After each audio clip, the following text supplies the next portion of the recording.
David Dalmasso, bonjour.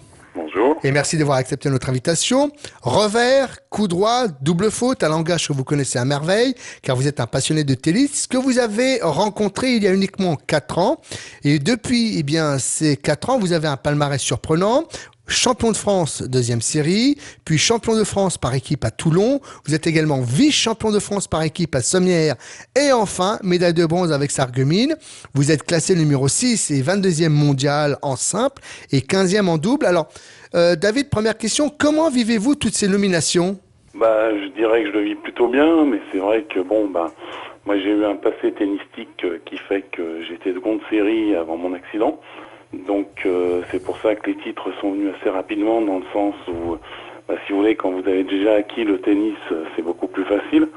Le plus dur, c'est que moi j'ai la chance de pouvoir marcher, donc je suis pas en fauteuil, donc il a fallu apprendre le fauteuil. Et c'est pour ça que mon classement aujourd'hui est, on va dire, que 22e mondial, parce que j'ai tous les coups du tennis. Malheureusement, j'ai encore pas l'acquisition du fauteuil à 100%, donc voilà. Donc j'ai l'atout du tennis, j'ai des atouts, on va dire, du fauteuil. Mais ça va venir. Mais après les titres, bon, c'est des titres qui font plaisir à voir, parce qu'on n'a jamais eu la chance d'avoir ça en termes valides, même si j'étais 2-6. Donc c'est toujours important d'avoir des titres. Après maintenant, je préférais avoir des titres de champion du monde, mais ça pour l'instant l'équipe de France, c'est encore pas à ma porte, puisque je suis, comme vous l'avez si bien dit, numéro 6 français et 22e mondial.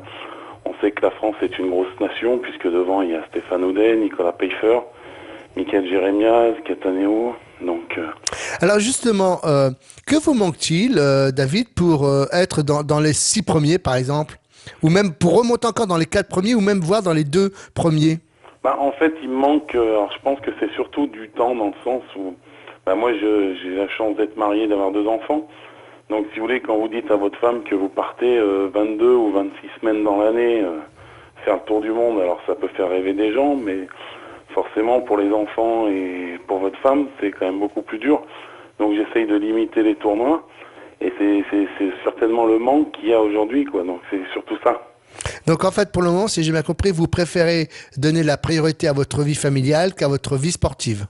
Exactement, ouais. Je préfère donner pour le moment ça, puisque c'est vrai que je préfère avoir un équilibre sain au niveau de la famille, plutôt que d'être peut-être dans les 10 mondiaux et divorcer. Ça serait pas mon intérêt, donc voilà, quoi. Qu'avez-vous comme handicap? Vous avez eu un accident? Ouais, donc moi j'ai été percuté par une voiture. Je suis amputé fémoral au niveau de la jambe gauche. Donc aujourd'hui je suis appareillé, ce qui fait que ça se passe plutôt bien. Je peux marcher et j'ai quand même un gros avantage sur les autres, puisque j'ai quand même les abdos, tout ça, et c'est vraiment important au tennis. Et on voit du reste dans les 30 premiers qu'il y a très peu de personnes, voire je crois qu'il n'y en a qu'une, qui est, on va dire, en lésion au niveau du dos, ou qui n'a pas les abdos, quoi. Donc pour monter à haut niveau, vous pouvez pas, je pense, faire plus que 20 si vous n'avez pas les abdos. David Dalmasso, champion de France deuxième série, champion de France par équipe, vice-champion de France par équipe, médaille de bronze avec Sarreguemines, numéro 6 et 22e mondial en simple et 15e en double. Alors, à quelle occasion justement vous avez rencontré ce sport? Alors, on va d'abord peut-être commencer lorsque vous étiez valide. Comment vous avez rencontré le tennis, David? Donc moi pour ma part j'ai rencontré le tennis parce que mon père s'y est mis très tard, on va dire à 35 ans, à l'époque où tout le monde se mettait au tennis, l'époque de Noah, on va dire. Et ça m'a beaucoup plu, puis il s'est mis à donner des cours, donc ce qui fait que j'ai mordu dedans. Et j'ai eu l'occasion d'avoir été pris à la Ligue à Lyon, puisque je faisais espoir français. Je suis monté 2-6 assez rapidement. Et ensuite, après mon accident, on m'avait dit de faire du tennis handisport, mais bon, je me sentais pas dans la tête comme personne handicapée du fait que je puisse marcher.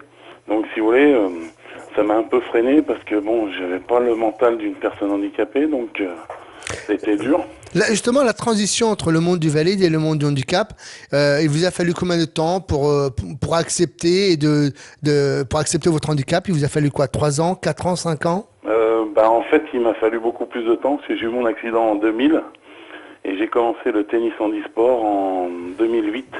Donc ce qui fait qu'il m'a fallu 8 ans, alors que dès le départ, on m'avait dit que ça serait bien de faire du tennis handisport. Mais bon, déjà, la première chose, c'est que je savais pas qu'une personne pouvant marcher avait le droit de faire du tennis handisport. Moi, je pensais que c'était vraiment que pour les personnes qui étaient en fauteuil roulant. Et puis après, ben voilà, il y avait ce problème de passage de l'handicap qui fait qu'il était dur à accepter pour moi. Donc, Et pendant cette transition, vous avez été aidé, vous avez été soutenu par votre famille, David? ouais, ben mes parents, ma femme beaucoup. Et puis, si vous voulez, moi j'avais la chance d'avoir un niveau tennistique qui était pas mauvais, donc je rejoue même encore maintenant, debout, si vous voulez. Donc je me fais plaisir, j'ai un classement qui est à 30. Et je fais C'est bien. double dans le sens où, bon, je peux pas trop courir. Mais bon, comme j'ai une grosse frappe au service et en coup droit. Ça, on l'a vu, hein. C'est plutôt un service et un coup de doigt très destructeur. Quand vous étiez dans cette période de transition, il vous est arrivé de regarder Roland Garros ou les tournois de tennis? Ben, avant, on va dire, avant mon accident, je regardais énormément. Après, j'étais un peu écuré parce que je pouvais pas faire du tennis comme je rêvais de le faire ou comme je l'ai eu fait. Donc, je regardais, mais sans plus, quoi. Même encore maintenant, c'est pas ce qui m'intéresse le plus de regarder le tennis à la télé.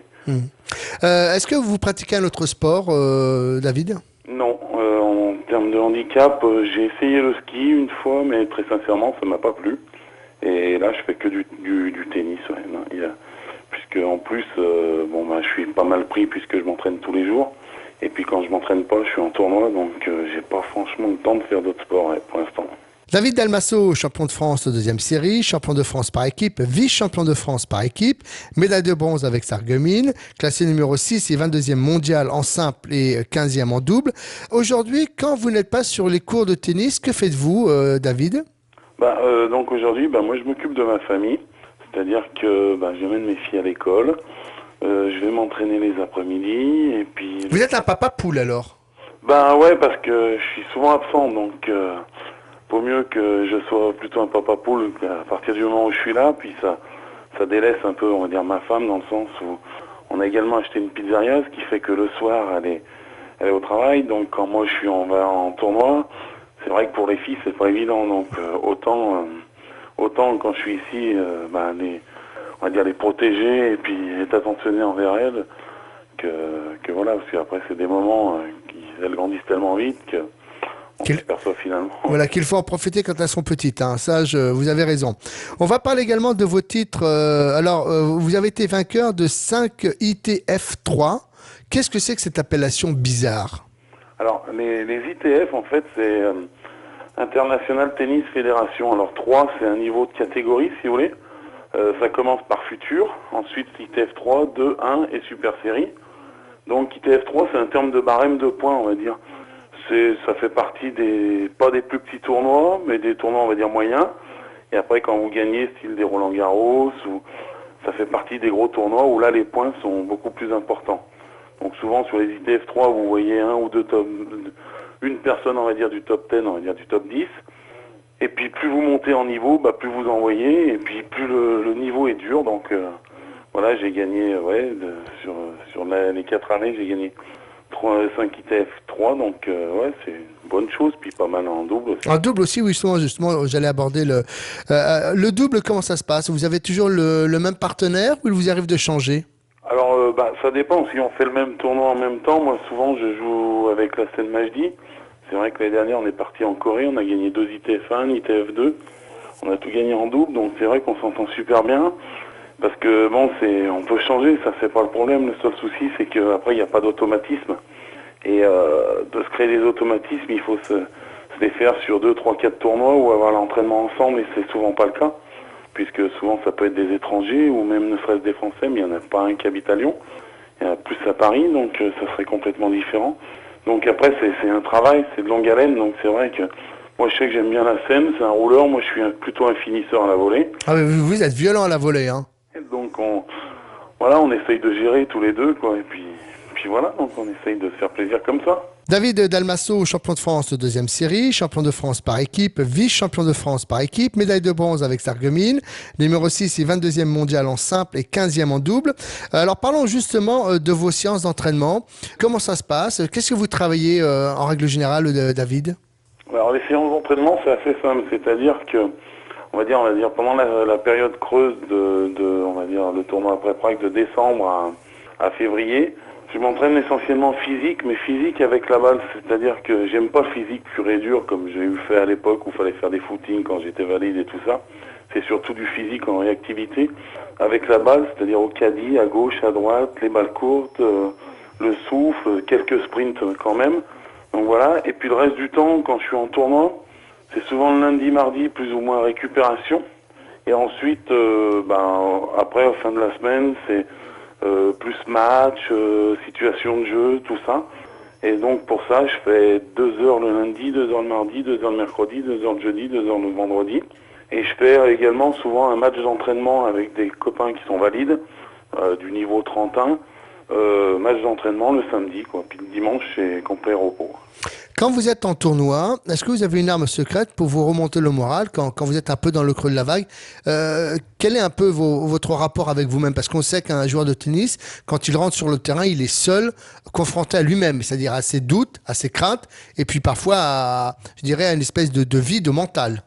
Moi, c'est souvent que j'appelle mon coach parce qu'il connaît maintenant un peu les joueurs. Donc, je l'appelle en disant, tiens, je joue lui. Il me fait, ah oui, rappelle-toi qu'il est plus faible à ce niveau-là. Mentalement, il n'est pas fort. Et puis, j'ai la chance d'avoir aussi un coach mental qui est mon beau-frère, ni plus ni moins. Donc, lui qui analyse un peu les jeux sur Internet, qui analyse les situations, qui analyse beaucoup de choses.